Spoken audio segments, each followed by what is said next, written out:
Imagine yourself standing at the edge of the desert as twilight falls. The air is cooling after a long Egyptian day, but the sands still hold the memory of the sun, warm beneath your feet. Before you rises the Great Pyramid of Giza, immense, unshaken by the centuries. Its golden limestone once gleamed in the light, reflecting the sun so brightly that travelers could see it from miles away. Even now, weathered and worn, it still towers above you, nearly 500 feet high. Its shape precise, its presence timeless. You tilt your head back, your gaze climbing up the slope of stone, block by block, until the tip vanishes into the deepening sky. Stars are beginning to appear above the desert. The same stars that guided the ancient Egyptians. The same constellations they may have aligned these pyramids with. It feels as though the sky and the stone speak to each other, joined in some eternal conversation that you are only now stepping into. But then the question presses gently at your mind. How? How did they do it? Each stone, enormous and heavy as some, weighing as much as 15 tons cut from quarries, hauled across land, lifted into place with a precision that defies the imagination. Millions of blocks, each carefully positioned, rising into a monument that has endured for more than 4,000 years. No cranes, no trucks, no engines, just human hands, tools, and minds. You close your eyes and listen to the wind brushing across the desert. Somewhere in that whisper lies the story of workers who gave their strength, of architects who dreamed beyond limits, of methods now half hidden in the sands of time. Tonight, we'll uncover these secrets, or at least the whispers of them. We'll explore how the Egyptians may have cut, moved, and lifted those stones. We'll step into the daily lives of the workers who lived in nearby villages, eating bread and drinking beer after long hours of toil. We'll walk along the ramps that might have carried blocks higher and higher, and we'll pause at the mysteries that remain unsolved, the riddles that keep the pyramids alive in our imagination. So set le back, and let the desert surround you. Together, we'll drift gently into the world of ancient Egypt, where the pyramids rise not just as tombs, but as testaments to human ingenuity and determination. If you're as fascinated by these ancient mysteries as I am, be sure to subscribe and hit that notification bell so you won't miss our next journey into the past. Thanks for watching. When we gaze upon the Egyptian pyramids, we see mountains of stone, but every mountain is made of pieces, and each piece was shaped by human hands. To build the Great Pyramid, over 2 million blocks were cut, carved, and transported, each placed with a precision that still baffles us. How did they do it? Thousands of years before iron tools or modern machinery. Their secret wasn't magic. It was patience, skill, and the ingenious use of simple tools. Copper chisels, doletic pounders, and wooden wedges. Imagine stepping into an ancient quarry along the Nile. The air is thick with dust, and the sharp ring of hammers on stone echoes all around. Hundreds of workers are spread out, each swing of their tools slowly freeing a giant from the earth. This is where the pyramid's journey began. For the soft limestone of the pyramid's core, workers used copper chisels. They'd hammer long grooves into the rock, then pry the huge blocks loose. The chisels dulled quickly, but the Egyptians were masters of recycling. Blacksmiths would constantly resharpen them, keeping the work flowing in a steady rhythm. Hammer, chisel, crack, pause. The result? Joints between blocks so tight you can't slip a blade between them. But for the super-hard granite used in the inner chambers, copper wasn't enough. For that, they used nature's hammer. Dolerite. Workers wielded heavy pounders made of this dense volcanic rock, swinging them like giant hammers. Pound after pound, they bruised and wore away the granite surface. It was exhausting, brutal work. A single block might take weeks to free, with hundreds of blows for every inch gained. In the S1 quarters today, you can still see the bowl-shaped scars left by these pounders. Frozen in time, they also used a quieter, cleverer method. They would carve grooves into the stone, hammer in dry wooden wedges, and then soak them with water. As the wood slowly absorbed the water, it expanded, exerting immense, silent pressure until crack. The stone split apart. It was nature itself, harnessed to do the heavy lifting. Cutting the stone was just the first step. Shaping it was an art form. The base of the Great Pyramid covers 13 acres, yet its sides differ in length by less than a hand's breadth. Its corners align almost perfectly with the cardinal directions. This wasn't luck. It was craftsmanship. Workers smoothed each block with sand and trimmed the edges until the fit was perfect, creating a massive, interlocking puzzle strong enough to last for millennia. Let's picture a day in the quarry. The sun rises, and workers arrive, their tools slung over their shoulders. Some climb high to cut grooves, while others swing heavy pounders below.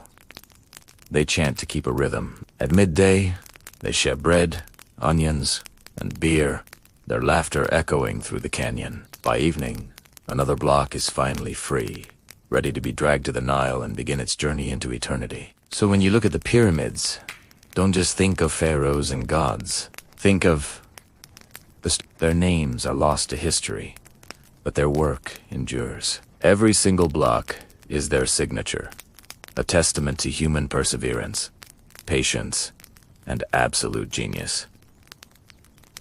Have you ever stood in awe, looking at a picture of the Great Pyramids, and wondered, how on earth did they do that? It's a question that has baffled brilliant minds for centuries. Today, let's travel back in time, not just to find the answer, but to feel Italian.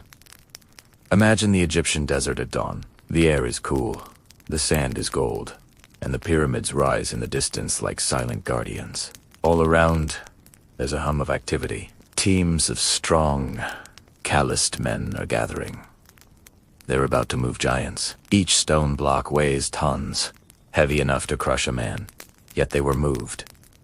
No cranes, no engines, just wood, rope, ramps, and the incredible power of human will working in perfect harmony. The biggest challenge wasn't just cutting the stones, but moving them 4 miles across the sand. So, how did they do it? The secret is both brilliant and surprisingly simple. It starts with a sledge. Picture a sturdy, flat wooden tray with curved ends. A massive stone block is loaded onto it, tied down tight. Now, if you've just tried to drag this across dry sand, you'd get nowhere. The sledge would sink, the ropes would snap, and the men would collapse. But the ancient Egyptians had a trick up their sleeve, a splash of genius. Literally. They discovered that by pouring a small amount of water onto the sand right in front of the sledge, the grains would bind together. The loose, soft sand transformed into a firm, slick surface, cutting the friction by nearly half. Suddenly, the impossible became possible. You can almost hear it. The hiss of the sledge runners gliding over damp sand as the stone begins its slow, steady journey. Of course, it took more than wet sand. It took people working as one. Imagine 100 men lined up along thick ropes, their bare feet planted firmly, their backs bent to the task. An overseer gives a signal, and a deep, rhythmic chant rises from the crowd. Pull, pull, pull. This isn't just for morale. It's a metronome for their effort. Every heave, every step, is perfectly synchronized. The chant is the heartbeat of the operation, keeping hundreds of men moving as a single, powerful machine. Each etchword, the stone creeps forward, a testament to what humans can achieve when they work together. But dragging the stones on flat ground was only half the battle. How did they lift them hundreds of feet into the air? The answer is ramps. But even here, there's a mystery. We don't know for sure what kind they used. Some experts think they built massive, straight ramps that stretched for miles. Others suggest zigzagging ramps that wound their way up the pyramid's sides like a mountain path. A third theory proposes incredible spiral ramps that coiled around the structure as it grew. Whatever the design, the ramps themselves were monumental engineering feats. Pathways to the heavens built from mud, brick, and sheer determination. Close your eyes and picture the scene. Thousands of workers move in a coordinated dance. Some haul stones, others sprinkle water. Foremen shout commands. The ramps are alive with motion stones, sliding, ropes, straining, men chanting. It's not just a construction site. It's a living, breathing organism. Every person, from the quarryman to the water carrier, had a vital role. This wasn't forced labor. These were proud Egyptians building a monument for their king, their gods, and for eternity. Each stone they placed was a prayer, and every pull on the rope was a promise. So, when we ask how the pyramids were built, the answer isn't just about sledges, water, or ropes. The true answer is about people. It's about their knowledge, their coordination, and their unwavering belief that together they could move mountains. They built a dream of permanence, a monument that has outlasted empires, and that's a story more powerful than any stone. When you stand at the base of the Great Pyramid of Giza, you feel something more than just its immense size. You witness a precision that feels almost beyond human reach, an alignment so careful, a balance so deliberate, that even with our modern satellites and lasers, we still marvel at how it was done. Imagine the desert thousands of years ago. The land stretches wide and flat. The Nile glitters nearby, and above, the stars shine with a dazzling clarity. The ancient Egyptians looked to the heavens not just for gods, but for guidance. The sky was their map, their clock, their teacher. And when they decided to build the pyramid, they knew it had to echo the order of the cosmos. The Great Pyramid is aligned almost perfectly to the 4 cardinal points north, south, east, and west. Its sides face these directions with an accuracy so fine that modern instruments struggle to detect much error. This wasn't an accident. It was the result of patient observation and a deep desire to anchor this monument in both earth and sky. So, how did they do it without a compass or GPS? The answer is written in the stars. At night, priests and surveyors would watch the heavens. By tracking 2 specific stars that circled the celestial pole, they could draw a line on the ground, marking true north when one rose and the other set from that single line. The rest of the layout followed. They used simple tools like sighting rods, stretched cords, and water-filled trenches to reflect the sky, marking their lines with unwavering accuracy across the desert sand. But alignment was only half the battle. The desert ground was uneven. A monument of this scale couldn't just be placed anywhere. Its foundation had to be perfectly level. If one side sank even slightly, the entire structure could crack and collapse. The Egyptians devised a brilliant solution. They dug shallow trenches across the entire site and filled them with water. Water always finds its own level. By marking the water line along the edges of these channels, they created a perfectly flat reference plane. They then cut and smoothed the bedrock until it was ready to hold the weight of eternity. There's something poetic in that, isn't there? A structure reaching for the heavens, founded with water, the very element that gave life to their civilization. Once aligned and leveled, the pyramid began to rise, layer by layer, stone by stone. Think of it as a staircase to the sky, with each block fitting so snugly that even today, you often can't slip a blade between the joints. This wasn't just stacking, it was artistry. Archaeologists believe the entire pyramid was built in about 20 years. That's over 2 million blocks, quarried, transported, and placed. If you do the math, that's a new stone set in place every 2 to 3 minutes, day and night, for 2 decades. Picture the rhythm of the work site. Stones arriving on sledges, workers chanting as they haul massive blocks up earthen ramps, engineers ensuring every line and angle remained perfect. It was like a grand orchestra, with every person playing their part in a song that continued for a generation. To the Egyptians, this precision wasn't just practical, it was spiritual. The pyramid was a link between earth and heaven, a stairway for the pharaoh's soul to climb to the stars. Its perfect alignment connected it to the order of the world, and its shape mirrored the life-giving rays of the sun. This wasn't just labor, it was devotion. Now, imagine twilight settling over the Giza Plateau. The day's work is done. The ramps are empty. The chants are silenced. Across the desert, the pyramid stands a little taller than it was that morning, its sides glowing softly in the fading light. From Heats, Bassett's line stretched true to the 4 corners of the world. Its foundation rests level, carved by water, and above, the stars begin their eternal dance, now mirrored in stone. It's a moment of quiet wonder, the kind that comes when humans create something that touches the divine. The ancient Egyptians, with little more than rope, stone, and sheer will, aligned a monument with the very order of the universe. And because of that, it still stands, silent, yet speaking volumes. Have you ever stood before something so immense, so perfectly crafted, that it feels like it wasn't made by human hands? That's the feeling at the base of the Great Pyramid of Giza.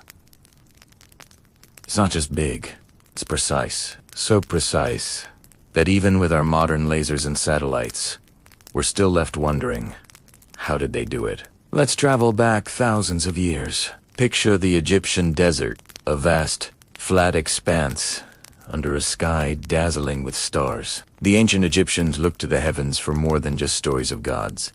They saw a map, a clock, their ultimate guide. And when they decided to build the pyramid, they knew it had to be a reflection of that cosmic order. The Great Pyramid is aligned almost flawlessly to the four cardinal points: north, south, east, and west. This wasn't a lucky guess. It was the result of incredible patience and ingenuity. But without a compass, how did they find true north? They looked to the stars.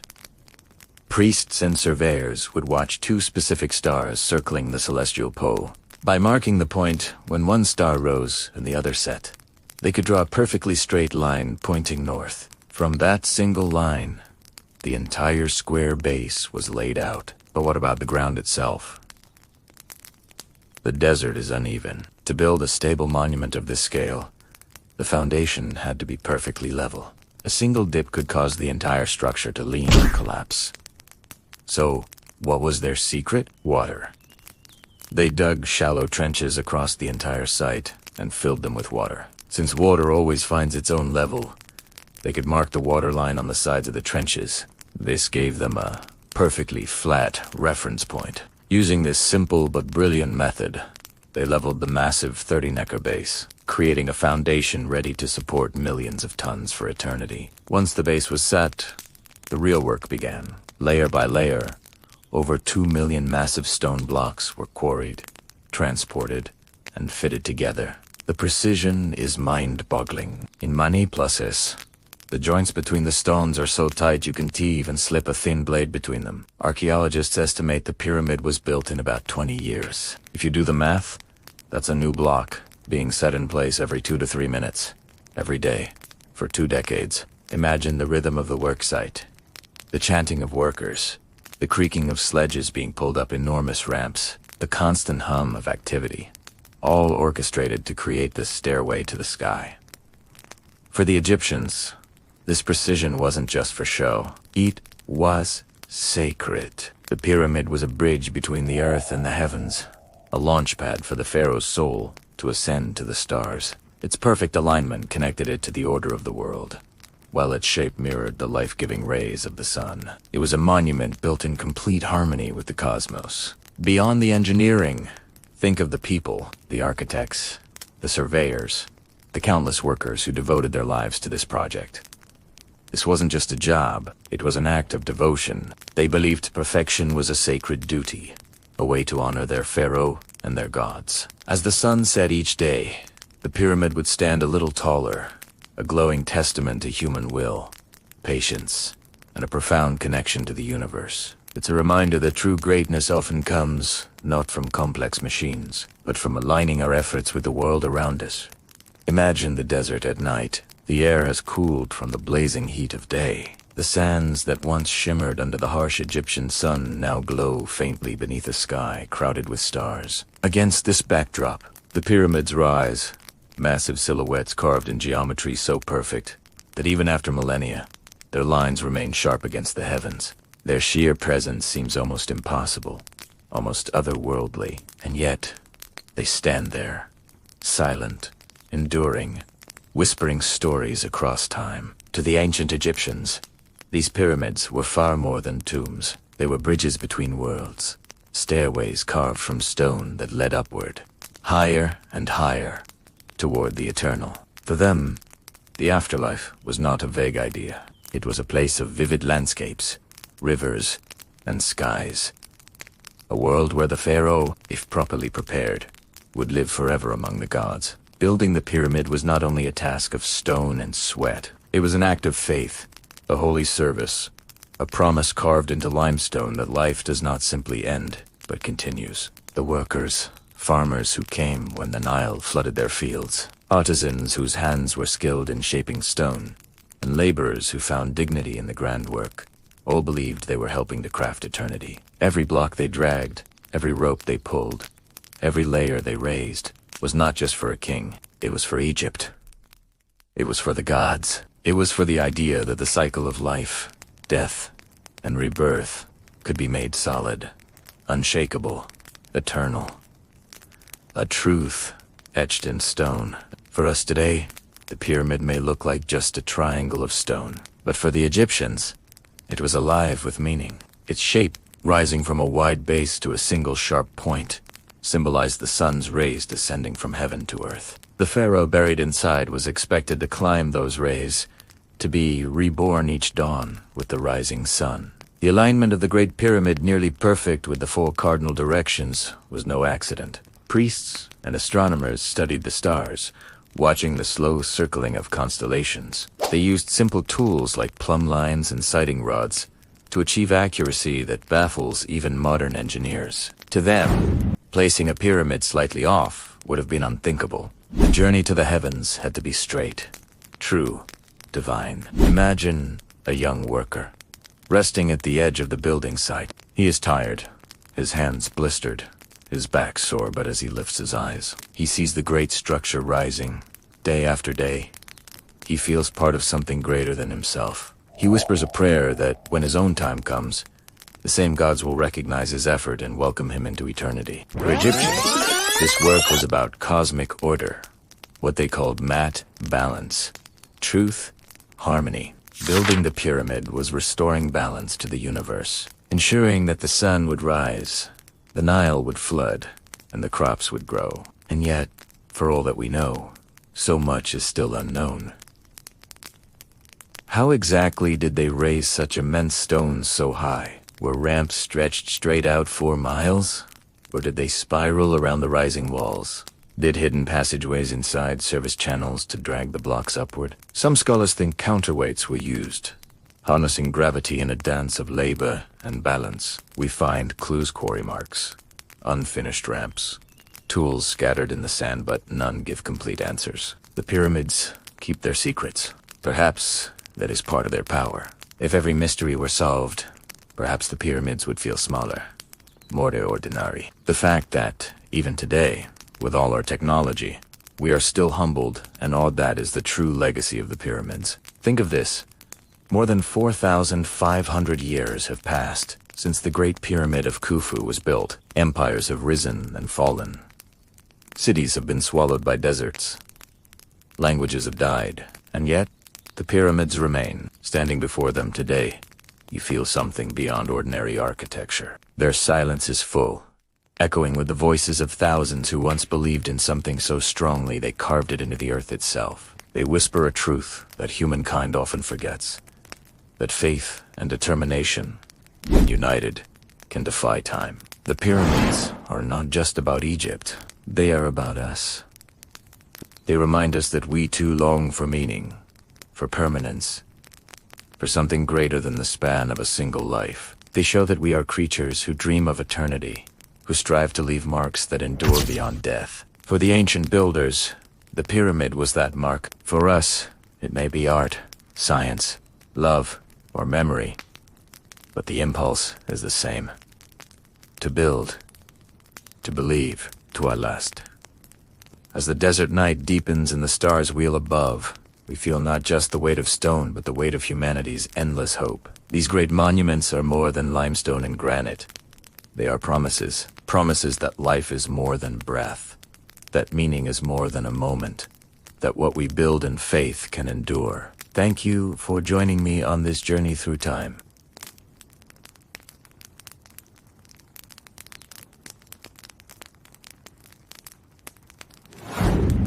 And now, traveler, as our journey drifts to its gentle end, we stand once more at the base of the Great Pyramid. Look up with your inner eye. See how the golden desert light lingers on the stones, each one carefully placed by hands long gone, yet never forgotten. These stones have seen thousands of years, millions of sunrises and sunsets, countless nights under the stars, and still they remain.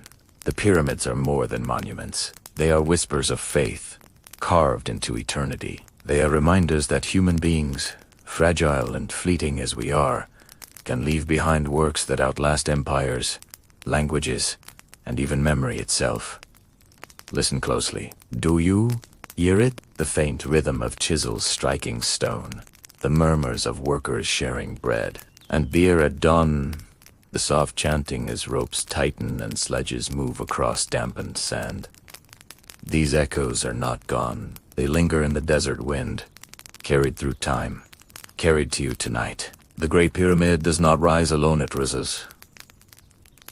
With every dream that mankind has ever dared to dream, it tells us that what seems impossible is not beyond us. It tells us that when people work together, with patience, with unity, with purpose, they can touch the sky. And so, as you rest, let the image of the pyramid settle gently into your mind. Imagine the cool desert breeze brushing across your skin, the scent of the Nile carried softly on the air, the vast heavens above glowing with 1,000 timeless stars. You are safe here, among the sands, among the whispers of eternity. The weight of the world softens. The day's burdens fall away. Only stillness remains. Breathe deeply now. In and out. Feel the rhythm of the desert night, calm and endless. Let each breath carry you deeper into rest. Just as the pyramid stands steady, unmoving, unshaken by storms or years, so too can your mind find its stillness now. Solid, peaceful, eternal. The Egyptians built not only tombs, but bridges between earth and sky, between human effort and divine hope, between the fleeting present and the unending forever. Tonight, you two walk that bridge, carried softly into a dream beyond time. And yet, even as the mystery holds us, remember, not everything must be solved. Some wonders are meant to remain as wonders. Some questions are best left unanswered, so that they may continue to inspire. The pyramids do not need to tell us all their secrets, because their very silence is part of their gift. So let go now. Let go of the need to know. Let go of the weight of the day. Let go and simply rest. Drift with the desert wind. Float with the Nile. Dream with the stars. And before sleep fully takes you, I leave you with a small, gentle request. If this story of the pyramids brought you peace tonight, if it carried you into wonder, then please softly press the subscribe button. Give this video a like and share your thoughts in the comments below. Your support is what keeps these journeys alive, what lets us continue walking together into history's quiet mysteries, night after night. Each time you subscribe, like, or comment, you are helping to build something to not of stone, but of connection, of community, of shared wonder across time and space. So, sleep well, dreamer. Rest beneath the eternal sky of Egypt, beside the pyramids that have stood for thousands of years. May your dreams be steady as stone, timeless as the desert, bright as the stars above. And when you wake, may you carry with you the quiet knowledge that human hands and human hearts are capable of miracles. Good night, traveler.